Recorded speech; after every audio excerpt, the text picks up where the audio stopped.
자, 시청자 여러분들 반갑습니다. 얼음사이다입니다. 자, 최근에 인터넷에 되게 황당한 소식이 하나 올라왔습니다. 자, 며칠 전에 인터넷 커뮤니티에 올라왔다가 이게 논란이 됐었고 이제 뉴스로 기사화까지 된 것인데요. 이게 어떤 내용이냐면 학생이 조부상을 당했습니다. 참 마음이 아픈 일이죠.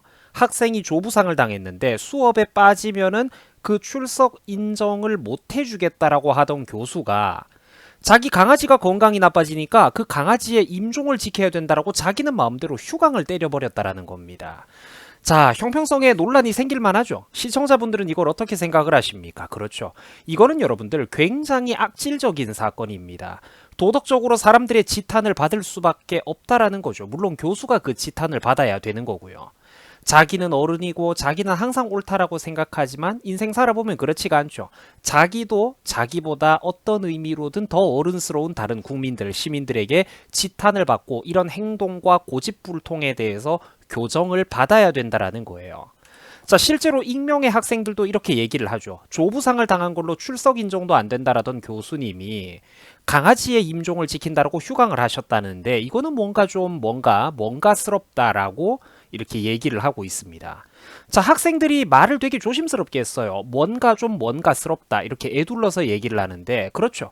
실제 사실 저 안에는 어떤 심경이 담겨 있겠습니까? 복잡한 심경이 담겨 있는 거죠. 굳이 길게 구구절절 표현하지는 않았지만 정말로 여러 가지 감정들이 들어가 함축되어 있는 표현이라는 겁니다. 말이 참 되게 재밌더라고요. 이거는 뭔가스럽다라고 애가 이렇게 얘기를 해요. 자, 여러분들 이 학생들이 부당하다라고 생각을 했겠죠. 자, 처음에 글을 올렸던 A 학생에 의하면은 이런 일이 있었다라고 합니다. 조부상을 당해가지고 장례식에 내가 참석을 해야 되는데 그 기간 동안 출석을 좀 인정해 주시면은 안 되겠습니까? 라고 요청을 한 거예요. 그런데 B 교수가 이거를 놀랍게도 인정해 주지 않았다라고 합니다. 원칙이라면서 말이죠. 반드시 수업에 참석을 해야지만 출석을 인정해 줄 수 있다라는 식으로 아주 그냥 대단한 원리원칙주의자, 법치주의자가 납셨다라는 거죠. 고작 20몇 살의 그 대학생 애기들을 상대로 아주 대단한 권력 갑질을 휘두르고 있는 겁니다. 자, 그런데 여러분들 제가 이렇게 흥분할 수밖에 없는 것이 보통 이게 대한민국에서 정상적으로 학교 생활, 사회 생활, 우리 대학 생활 해보신 분들은 다들 아실 거예요. 보통 이런 거는 이 비단 학교뿐만 아니라 말 그대로 대한민국 그 어떤 분야에서든지 이렇게 부모님이나 조부모님이 돌아갔을 때 그 장례식 참석 관련 문제는 출석 인정을 당연히 해줍니다. 실제로 유튜버 얼음사이다 본인 역시 학창시절에 이런 직계가족도 아니라 매우 친하게 지냈던 친척 어른들이 돌아가셨을 때도 제가 그 공부를 배우던 학교 선생님들 또 대학 교수님들에게 제가 말씀을 구하자 당연히 그거 얼른 가보라면서 적극적으로 조처를 취해 주셨던 분들이 계셨습니다. 제 친구들도 그런 어떤 배려를 받았고요. 학교 다니던 시절에.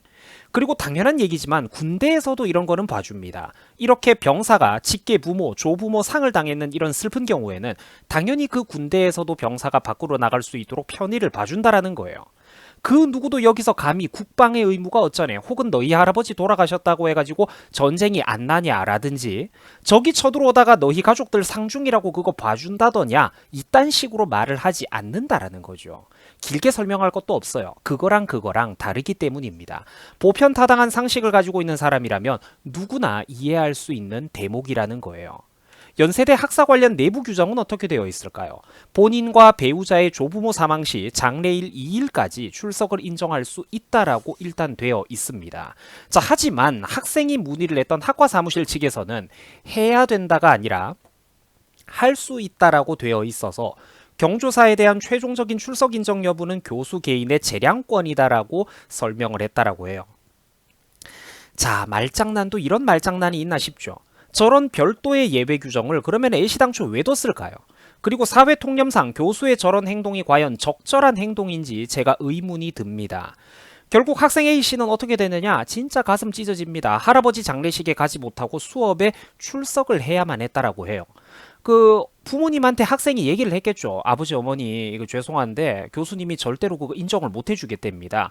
그럼 부모님이 학생이 공부 잘해가지고 연세대 같은 곳까지 다니면은 그러겠죠. 답답해하면서도 그래 뭐 철수야 누구야 그러면 너는 학교 수업 그냥 가서 받아라. 우리가 빈소 지키겠다. 부모님이 가슴 찢어지겠지만 그렇게 했겠죠. 또 자식의 장래는 최대한 잘 되기를 바랄 테니까. 그 학생의 이력에, 자녀의 이력에 스크래치가 안 끓기기를 바랄 테니까. 근데 이게 얼마나 비극적입니까? 그래서 그 20몇 살 학생이 할아버지 장례식에 못 갔어요. 그리고 수업에 출석을 했대. 그런데 시간이 좀 더 흘러가지고 어느 날 비 교수가 이중성을 선보이는 겁니다. 갑자기 학생들에게 휴강을 통보를 했다라고 하죠. 왜 그런가 봤더니 그 사유가 가관입니다. 지가 키우던 강아지가 아파가지고 그 임종을 지킨다라고 휴강을 통보했다라는 것이죠. 저게 진짜 여러분들 사람입니까? 연세대 내규에 따르면은 교수는 원래 휴강을 마음대로 해서는 안 된다라고 합니다. 원래는 그렇겠죠. 만약에 불가피한 사정으로 휴강을 하게 될 경우 학생들에게 당연히 고지를 해야 되고 휴강 보강 계획서도 학과와 대학을 거쳐서 교무처에 제출을 해야 되고 반드시 또 보강 수업도 실시를 해야 된다라고 합니다. 만약 이런 규정을 어기면은 당연히 교원업적 평가 같은 곳에서 불이익을 받겠죠. 뭐 원칙대로 따지면은 다들 이럴 겁니다. 대학 나오신 분들은 다들 알고 계실 거예요. 자, 이래서 제가 종종 한 번씩 이런 얘기를 했던 것인데 이래서 성문화되어 있는 그 규정 같은 게 만능이 아니라는 겁니다. 여러분들 규정은 만능이 아니에요. 법률도 마찬가지입니다. 법률과 규정이라는 거는 최소한의 원리 원칙인 거예요. 이 자칭 원리 원칙, 자기 스스로 감히 이게 얼마나 깊고 철학적인 의미가 있는지도 모르면서 자칭 자기가 법치주의자고 원리 원칙주의자라고 하는 사람들을 보면은 실제로는 그 적용 기준치와 잣대가 자기 자신에게만 한없이 관대하고 너그럽게 적용되는 경우가 굉장히 많습니다. 원리 원칙주의자라는 말이 얼마나 무서운 말인지, 이게 얼마나 무거운 의미를 담고 있는 말인지 모른다라는 거예요. 대부분의 인간들은. 그리고 실제로 저 같은 이렇게 젊고 이렇게 열정이 가득한 유튜버 개인의 생각이 아니라 실제로 세계적으로 수많은 법학자들이나 각종 학술계 같은 곳에서 아주 저명한 명성을 자랑하는 명사들도 너나 할 것 없이 정말 수많은 분들이 강조했던 얘기랑 똑같은 얘기를 제가 지금 하는 건데, 이 세상 그 모든 무궁무진한 사례와 변수들은 절대로 성문화된 규정 하나나 법률 하나만으로 100% 담아낼 수가 없습니다. 비효율적일 뿐더러 급변하는 현실을 매번 규정이 따라가고 그 분량을 무한하게 늘린다라는 게 애시당초 불가능한 일이기 때문입니다. 그래서 여기서 말하는 게 결국 그거를 좀 해석하고 적용하는 인간이 좀 합리적인 유도리를 갖춰야 된다라는 거예요. 융통성의 중요성입니다. 이게 지금 제가 말하는 게 절대로 무슨 엿장수 마음대로 규정을 구부린다든지 이랬다 저랬다 하라는 게 아닙니다. 법치주의가 무슨 말인지 너무나도 잘 알아요. 아는데, 그러나 학생이 조부모상을 당하는 경우처럼, 그리고 교수 자기 자신에게도 어떤 긴급한 경조사라든지 그 애매한 건강상의 문제가 언제든지 갑자기 생길 수 있는 것 아니겠습니까? 그게 인간사의 현실이거든요. 그러니까 서로 유도리를 가지자는 겁니다. 그러면은 지난 수십 년의 세월 동안 대학교 풍경은 어땠습니까? 지난날에 대학을 나왔던 우리 학생들도 보통은 거의 대부분 교수님들이 이런 경우가 있었죠. 사전 공지 없이 어느 날 갑자기 일방적으로 기습적으로 휴강 통보를 하는 경우가 분명히 대학 다닌 분들 몇 번씩 겪어보셨을 겁니다. 그때 우리 학생들이 어떻게 합니까? 이의제기합니까? 아니죠. 쿨하게 받아들여 줍니다. 왜? 원리 원칙과 규정을 몰라서가 아니라 팍팍하게 그런 거 따지고 들어가기 전에 수업을 주관하는 거는 일단 교수님이고, 담당 교수가 어떤 일이 있다고 본인이 그렇게 얘기를 하면은 그냥 그 편의를 봐주고 믿으면서 눈을 감아주는 겁니다. 그 교수가 학생들 상대로 양해를 얻으니까 그냥 암묵적으로 동의를 해주는 거죠. 좋은 게 좋은 거라고. 그렇다면은 반대로 학생들의 케이스를 살펴볼 때도 교수가 좀 편의를 봐주는 게 순서 아니겠습니까? 물론 학생들의 입장에서는 교수보다야 좀 더 공식적이고 분명한 명분이 필요하겠죠. 그러나 조부모님의 상을 당하는 이런 거는 마땅히 배려를 해줘야 되는 것이죠. 지금 말하는 게 어떤 사회 보편적인 통념, 상식, 기준, 배려, 융통성이라는 건데 바로 이런 거를 말하는 겁니다. 절대로 엿장수 마음대로 이렇게 봐주라 이런 얘기를 하는 게 아니지 않습니까? 그죠? 그래서 수많은 사람들도 교수들하고 나이도 비슷할 이 수많은 30대, 40대, 50대 이런 어떤 네티즌 시민들이 압도적인 비율로 비판을 하는 겁니다. 진짜로 이거 이상한 교수다. 저런 인성을 가지고 학생들을 가르치니까 사회가 이 모양인 것 아니냐. 이 글이 사실이라면 저런 교수는 해임을 해버려야 된다. 싹수가 안 된다. 어여 집에 가가지고 자기 집의 반려견 3년상을 지켜야지 라든지 되게 뼈있는 비판이죠. 그리고 또 여러분들 여기 두 번째 댓글에는 아주 핵심을 담고 있는 표현이 나옵니다. 남의 할아버지는 너희 집 강아지만 또 못하다라는 거냐라는데, 자, 실제 이게 수많은 사람들의 마음속을 딱 정확하게 맥을 짚고 있는 거죠. 남의 집 할아버지는, 남의 학생 할아버지는 우리 집 강아지만도 못하다. 굉장히 무례하고 잘못된 것 아니겠습니까? 교수의 지금 보여주고 있는 이중적인 행동과 잣대는 저런 개념으로밖에는 해석이 안 된다라는 거죠. 교수의 어떤 행동이 최소한의 설득력을 얻을 거면은 자기 강아지 반려견이 아니라 자기 집에 부모님이 상을 당해도 지도 그 빈소를 안 갔어야 됩니다. 장례식에 불참하고 그 장례를 당했던 그날에 상을 당했던 그날에 학생들의 수업을 강행을 해야 되는 거예요. 최소한 그 정도의 원리 원칙을 보여줘야 자기가 원칙이 어쩌네 규정이 어떠네 말할 자격이 있는 거예요. 하물며 강아지 상이라뇨. 말도 안 되는 일 아닙니까? 인간 같지도 않은 교수가 인간을 가르친다라는 세상 정말로 개판이다. 교수님이 아니라 교수놈이다. 이렇게 상식적인 반응들이 나옵니다. 여기도 보시면은 중요한 대목이 나옵니다. 요즘은 개의인화가 너무 심해가지고 별의별 인간들이 다 있다라는 표현입니다. 말 맞다나 현대사회가 평화와 풍요로운 생활이 너무 오래 지속되다 보니까 이거 좀 어설프게 많이 배운 사람들 중에 현실을 자꾸 등한시하는 바보 같은 사람들이 있어요. 별의별 사람들을 다 보게 된단 말이죠. 현실 감각이 떨어지는 고학력자들을 제가 최근에 너무 많이 보게 됩니다. 자, 귀여운 강아지라든지 고양이 같은 거 물론 귀엽죠. 저도 그거 되게 좋아합니다. 애완동물들. 내가 이렇게 정을 붙여가지고 몇 달 이상, 몇 년 이상 키우면은 정말로 나한테는 제2의 가족과도 같은 존재가 되겠죠. 그러나 아무리 그렇다라고 한들 우리 집 개나 고양이의 목숨이 사람의 생명과 그 경중을 비교할 수는 없는 것입니다.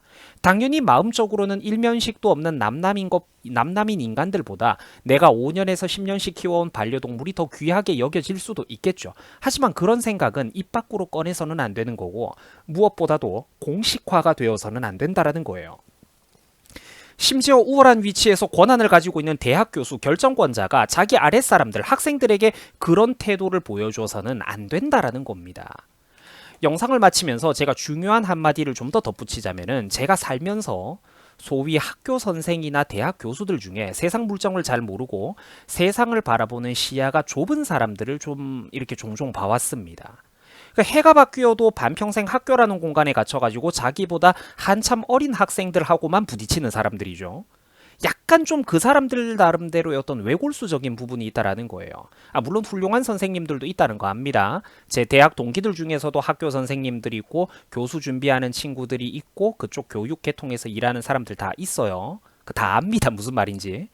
그러니까 해가 바뀌어도 반평생 학교라는 공간에서 자기보다 한참 어린 학생들하고만 부딪히는 사람들의 어떤 그 부분이 있다라는 거예요. 이제 물론 일부지만요.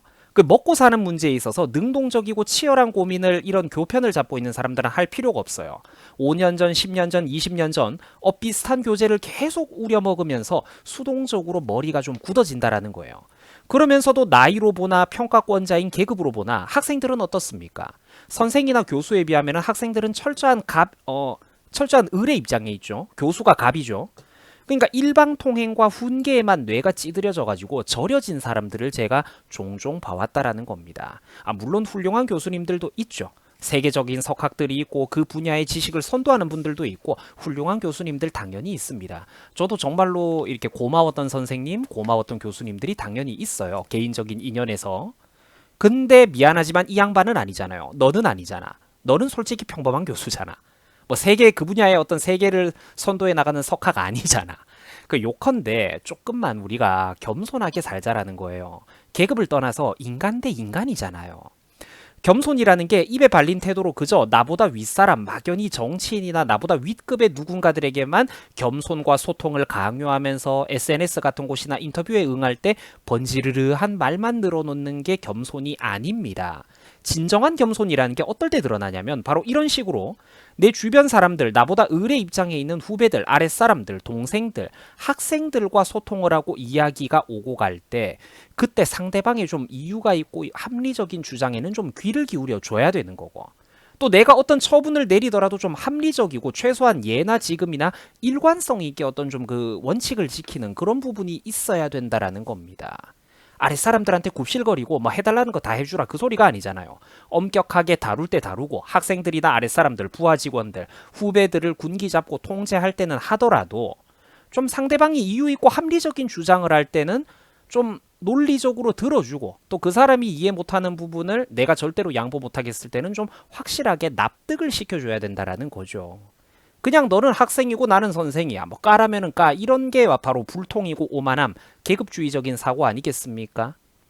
내 밑에서 수업을 받는 사람은 내가 키우는 제자입니다. 내 제자의 친할아버지가 돌아가셨을 때는 그거 장례식 가는 거조차 고깝게 여기는 이런 사람이 그러니까 이런 태도죠. 내 수업에서 출석을 인정받고 싶으면은 전쟁이 터지고 세상이 멸망하더라도 반드시 강의실에 들어와야지만 출석 인정을 받는 거야. 빽 하던 이런 사람이 세상에서 가장 딱딱하고 꽉 막힌 원리원칙주의자가 된다 싶더니 막상 내가 집에서 키우던 강아지가 오늘 내일 할 때가 되니까 그거는 우리 집 뽀삐가 너무 슬퍼가지고 대학생들 수십 명 수업을 휴강시키든가 말든가 나는 임종을 지켜야 되겠다. 이건 여러분들 너무 이기적인 생각 아닙니까? 이게 얼마나 자기중심적이고 시야가 좁은 생각입니까? 얼마나 두뇌가 굳어버렸으면은 보편타당한 상식적인 관점을 이해를 못하고 교수라는 인간이 이따위 짓을 하고 있단 말입니까? 부디 항상 좀 세상 앞에서 겸손해야 됩니다. 인간 대 인간이라는 이름 앞에서 제발 좀 겸손해야 됩니다. 어떤 서로 뭐 학설이 주장이 옳고 틀리다를 다툴 때보다 훨씬 이건 잘못된 경우라는 거거든요. 번지르르하게 입에 발린 말만 떠든다고 겸손이 절대로 아닙니다. 바로 이런 데서 사람의 어떤 인성과 합리성이 드러나는 것입니다. 여러분들 수고하셨습니다.